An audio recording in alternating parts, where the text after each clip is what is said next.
朋友们，大家好。我们接上期德国电视2台专门做了一期德国农民运动特辑，全德国农民忍无可忍，纷纷开着拖拉机上街。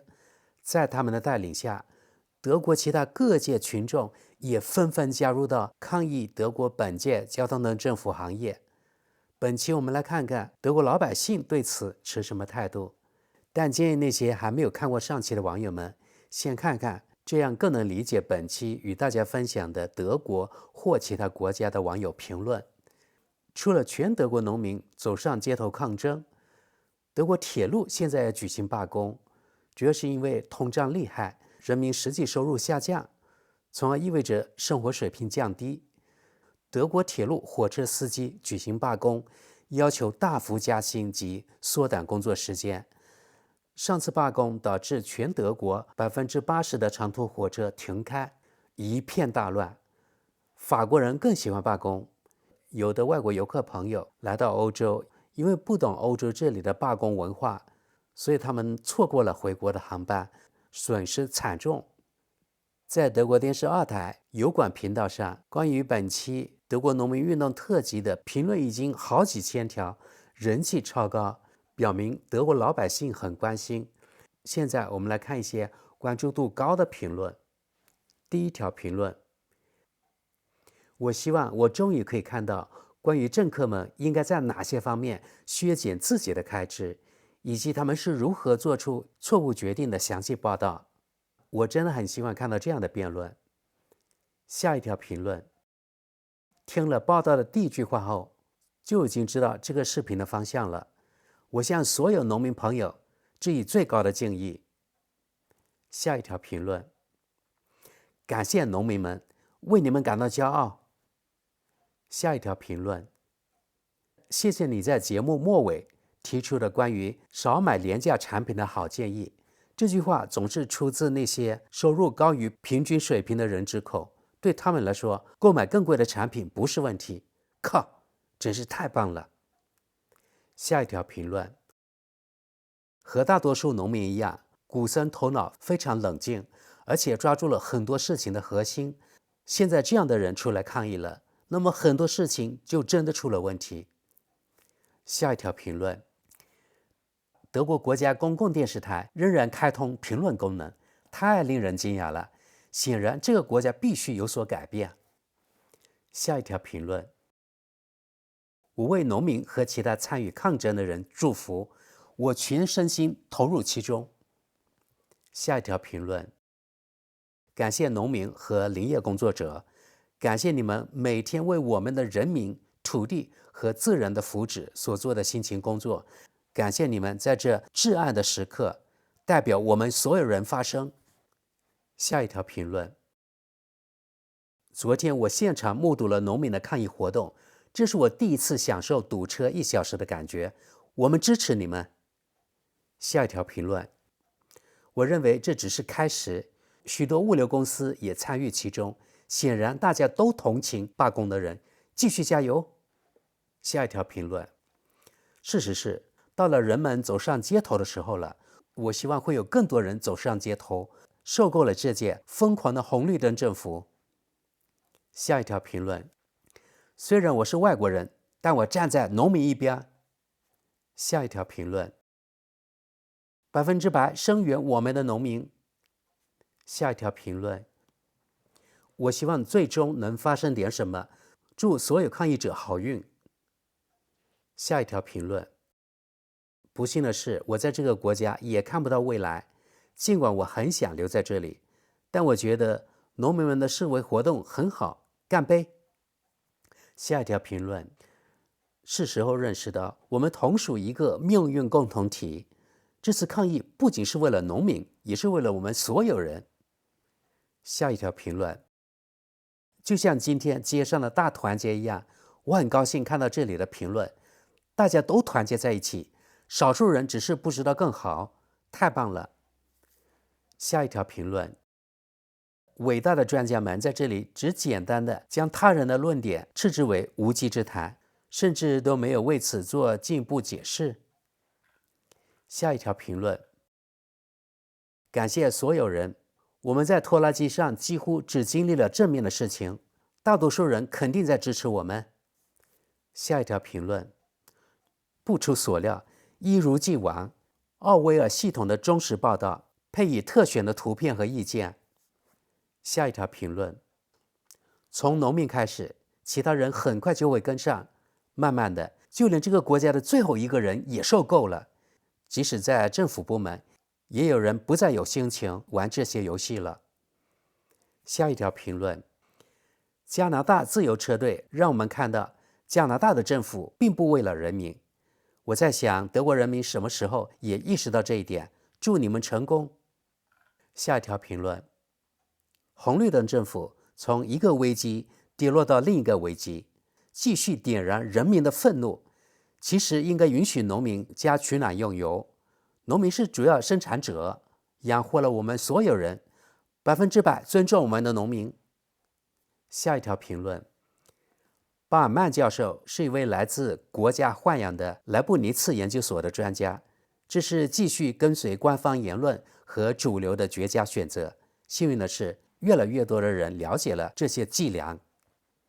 下一条评论，整个系统都处于病态，是时候做出改变了。我完全支持农民，点赞！可怜的德国啊！下一条评论，我觉得在报道中把农民抗议打上右翼、极右翼标签是有问题的。下一条评论，我们昨天驾驶5辆卡车从波兰的什切钦前往柏林，支持德国农民。来自波兰的问候，加油！下一条评论，即使农民过去过得很好，也不意味着他们应该受到批评。那位来自哈勒的教授的言论是给大企业代言，无论是工业还是农业大企业。下一条评论，感谢所有参加抗议的人，将大多数人的意愿在街头表达出来。下一条评论，我觉得农民的做法是对的，的确，所有东西都越来越贵，但我们得到的钱却越来越少。下一条评论，向本周示威的所有人致以最崇高的敬意。他们的示威表明，这个政府的这种意识形态和无能的胡闹行为必须立即结束，所以这个政府必须立即辞职。下一条评论，他们为什么不去削减赠送给外国，比如秘鲁、印度的数十亿欧元呢？下一条评论，感谢农民和手工业者，加油！来自所谓中立瑞士的问候。下一条评论，这不是右翼极端分子和右翼分子的问题，而是关于本国国民的情绪问题。我们辛辛苦苦赚来的钱被分给了全世界，分给了世界的每一个人，却没有分给德国这个国家的公民，这让人怎么接受得了？下一条评论，又是这种说教的电视，仔细听，然后你们就知道该想什么，然后你们就知道该想什么，该怎么想了。感谢所有农民。下一条评论，这位教授说的话令人难以置信。下一条评论，不是愤怒的农民，而是愤怒的人民。下一条评论，民主是基于人民能够积极参与政治决策，并向政府问责。这并不意味着只是按政府的意愿行事，而是公民积极参与和控制政治进程。我很乐意为此接受交通混乱的局面。下一条评论，这位网友讲了一大堆话，我来总结下。他是27岁的学徒，我觉得这个年纪还当学徒，可能之前他的人生有点失败。德国的学徒一般从16岁开始干3年，然后学徒就出师了。他主要谈论德国工匠过时了，因为学徒真的太少，拿到手的只有600欧元，还不如人家在超市做学徒。老板只是把学徒当廉价劳动力使唤，所以导致德国手工业后继无人，德国工匠成了笑话。好，我们看下一条评论。我没有看到任何浑水摸鱼参与农民抗议活动的乘便车者，只是一件事，把无能的红绿灯政府赶下台。我们的国家需要一个有能力的政府，这位女士在呼吁可靠性。有了这个政府，谁还能指望可靠性？我们的国家已经无可救药了，农民应该过上好日子，我们都靠他们的产品过上好日子，而且他们是更好的环保主义者。下一条评论：我在道路建设领域工作了20年，今天也上街示威了，因为我是纳税人，对这届政府不满意。其一，发放公民救济金的钱增加了，因为食品等等变得更贵了。因此，作为纳税人，难道不是要支付更多的钱吗？因为又要从我们的钱包抢钱，税收又增加了。第二，钱被分给了遥远的国家，而不是照顾我们自己的人民。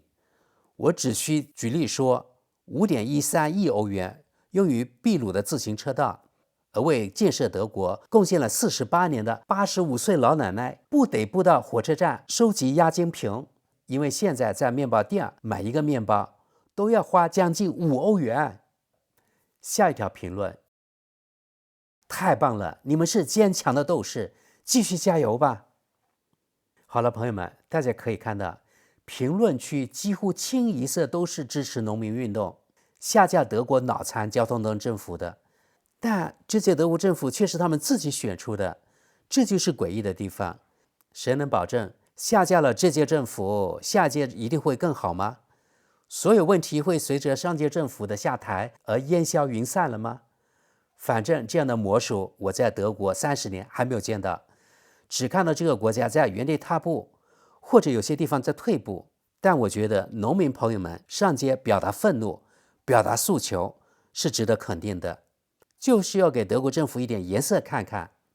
另外，我可以告诉大家，这些农民或者这些人上街游行示威啊，还是有一定风险的，因为在现场是有人，有些是便衣，他们会做记录，拍下比如说农民那些用车，他们的车牌，怎么秋后算账呢？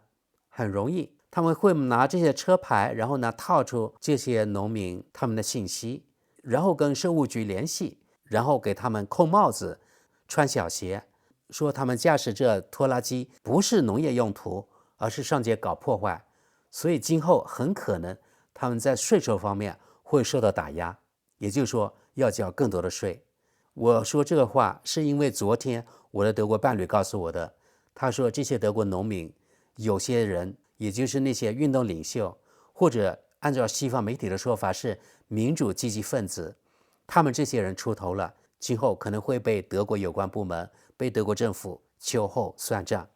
本期节目就到这里，谢谢大家。20 Liter Diesel pro Stunde kann so ein Trecker schon verbrauchen. Daran aber haben die Landwirte quer durch Deutschland heute nicht gespart. In Sternfahrten, Konvois oder mit Blockaden an Autobahnauffahrten machen sie von heute an klar, was sie davon halten, dass die Bundesregierung die Subvention für Agrardiesel kürzen will.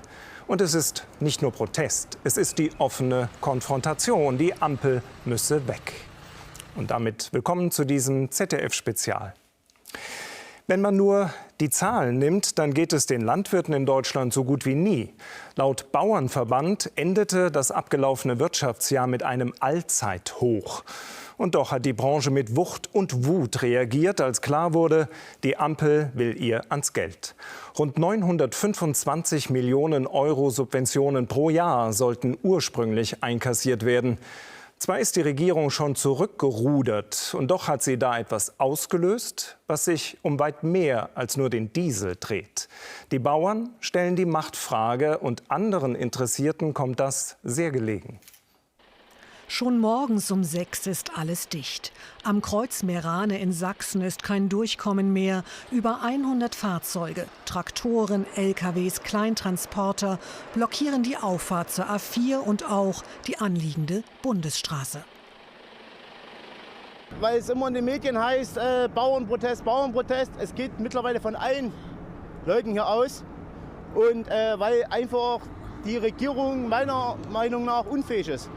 Dutzende Handwerker, Spediteure, Kleinunternehmer sind gekommen, um sich dem Protest der Landwirte anzuschließen. Jeder hier ist unzufrieden. Das ist ein gesellschaftliches Problem geworden. Wir haben kaum noch Nachwuchs. Keiner will mehr den Handwerksbetrieb ausführen. weil wird nicht bezahlt. In der Industrie gibt es mehr Geld und wir können die Preise nicht halten, weil die Kunden uns das nicht mehr bezahlen. Es ist ein diffuses Protestgemisch, das sich heute an so vielen Orten in Deutschland zeigt. In Berlin sind die Landwirte fast in der Minderheit. Es eint die Wut auf die Regierung. Ich denke nicht, dass wir jetzt hier instrumentalisiert werden, weil letztendlich ja auch jeder, egal ob er rechts oder links ist, ja trotzdem eine Meinung vertreten kann und sagen kann, ich möchte nicht, dass hier die Lebensmittelpreise ins Unendliche steigen und ich möchte auch nicht, dass die Inflation weiter steigt. Und das sind ja Anliegen, die ja jeder hat irgendwo, ne? In Dresden werden die Bauernproteste vereinnahmt, und zwar von den rechtsextremen Freien Sachsen, von der AfD und von anderen Gruppierungen. Mehrere tausend Menschen ziehen am Mittag durch die Innenstadt. Wenn ich auf Bauernplakaten den Galgen sehe, das sind rechtspopulistische Proteste. Und ich glaube, die Akzeptanz der Bürger war am Anfang hoch gegenüber den Bauernblockaden und auch gegenüber den Protesten. Wenn sich aber diese Kräfte durchsetzen, und da gibt es ja durchaus Anzeichen, dann dürfte die Akzeptanz in der Bevölkerung auch zurückgehen. Auch in München haben mehr als 8000 Menschen gegen die Politik der Bundesregierung protestiert. Handwerker und Landwirte Hand in Hand, Seit an Seit.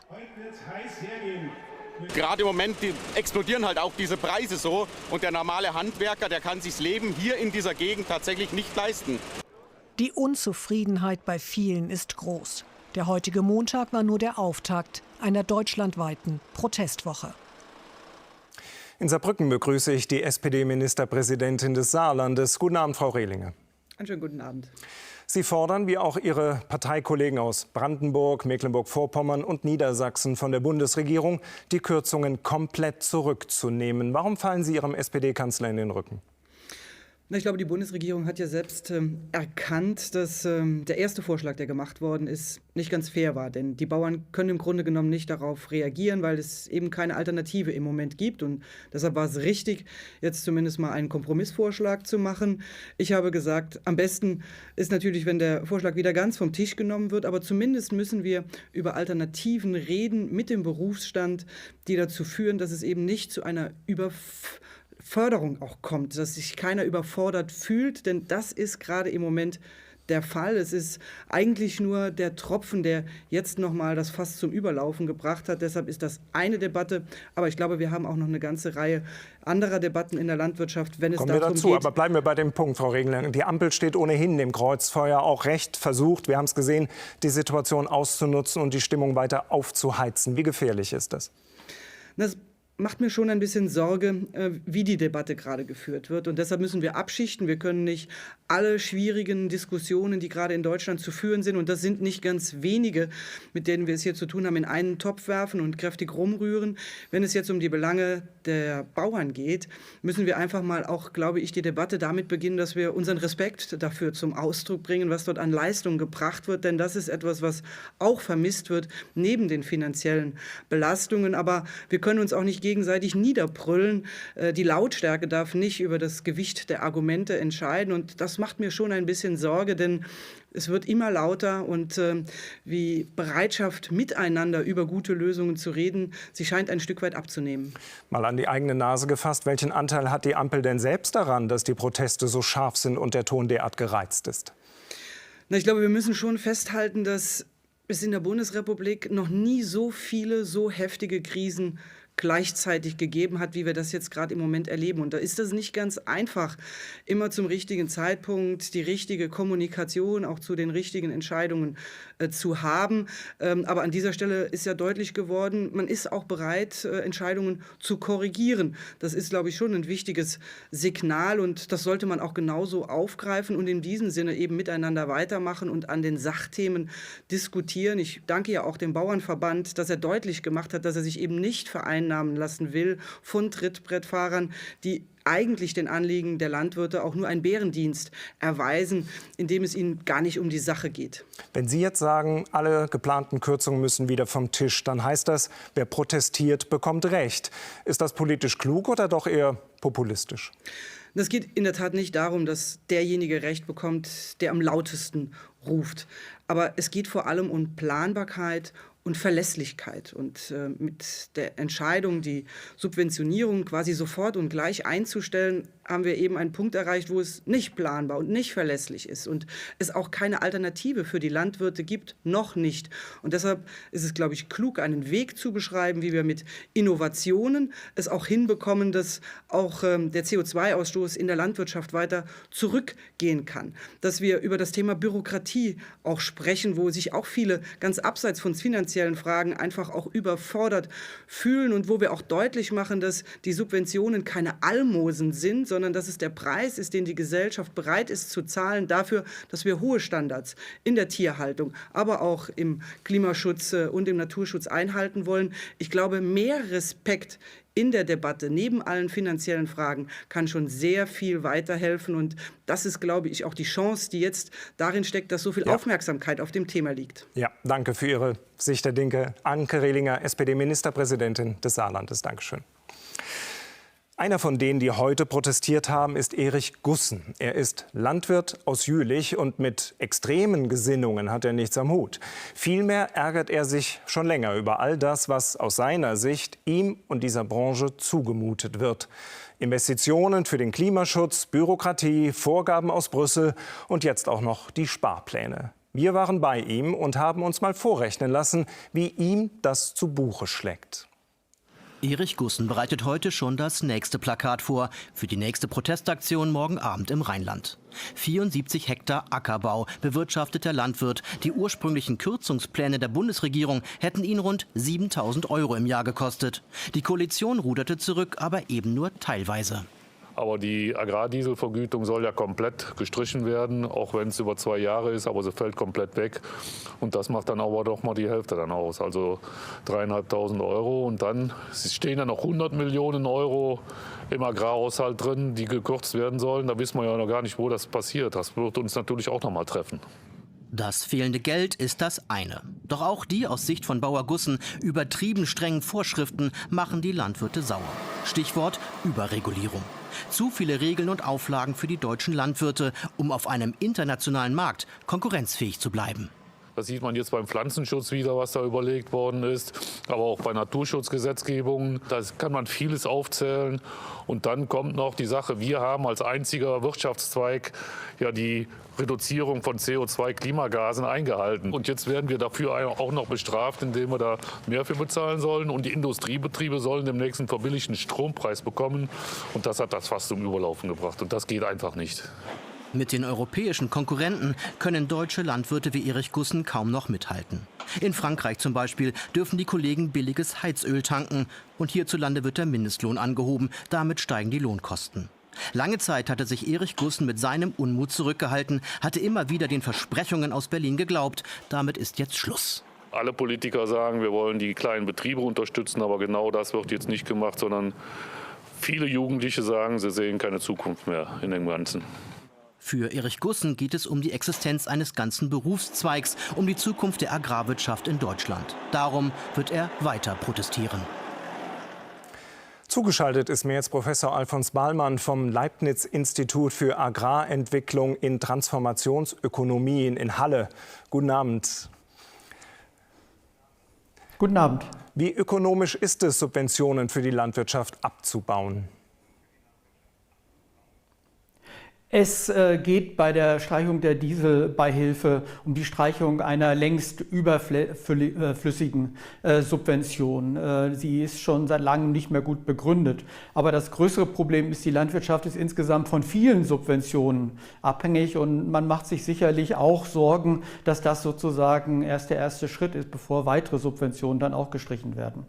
Jammern also aus Ihrer Sicht die Bauern auf hohem Niveau? Verbandspräsident Rugwitz spricht von einem Sterben auf Raten. Das ist Unsinn, was er behauptet. Aber natürlich, wir haben in der Landwirtschaft sowohl sehr erfolgreiche Betriebe, die auch überdurchschnittlich groß sind. Die bekommen auch den größten Batzen von den Agrardieselsubventionen. Und wir haben da auf der anderen Seite sehr viele kleinere Betriebe, die unterdurchschnittlich partizipieren, selbst von diesen Subventionen.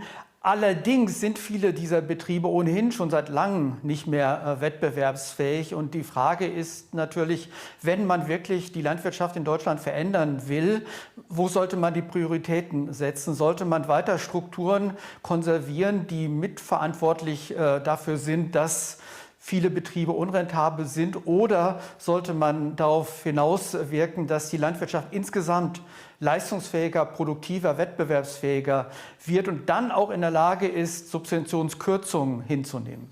Wir haben es im Beitrag gesehen, es gibt ja viele Faktoren in dieser Rechnung. Sie sagen es, die Größe eines Betriebs, ob es um Tiere geht oder Getreide oder Obst, die internationale Konkurrenz. Wie steht es denn um die deutschen Subventionen im, sagen wir mal, europäischen Vergleich?